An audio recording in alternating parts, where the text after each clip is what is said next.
ડભોઈ તાલુકાના થરવાસા પાસે પાણીની લાઇનમાં ભંગાણ સર્જાતા હજારો લીટર શુદ્ધ પાણીનો વેડફાટ થતો જોવા મળી રહ્યો છે।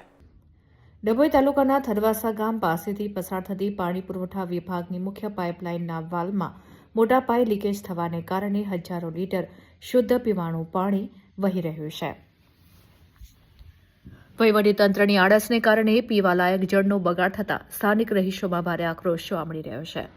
થરવાસા ગામ પાસે પાણીના વેડફાટને કારણે નજીકના અનેક ગામોમાં પીવાના પાણીની અછત વર્તાઈ રહી છે અને લોકો ટીપે ટીપે પાણી માટે વલખા મારી રહ્યા છે।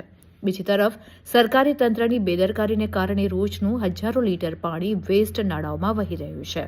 ત્યારે બીજી તરફ સરકારી તંત્રની બેદરકારીને કારણે રોજનું હજારો લીટર પાણી વેસ્ટ નાળાઓમાં વહી રહ્યું છે। ગ્રામજનોનો આક્ષેપ છે કે આ બાબતે વારંવાર રજૂઆત કરવા છતાં પાણી પુરવઠા વિભાગના અધિકારીઓ ઘોર નિંદ્રામાં હોય તેમ લાગી રહ્યું છે। જો વાલ્વ લીકેજનું રિપેરિંગ કરવામાં નહીં આવે તો ઉગ્ર આંદોલનની પણ શક્યતા સેવાઈ રહી છે।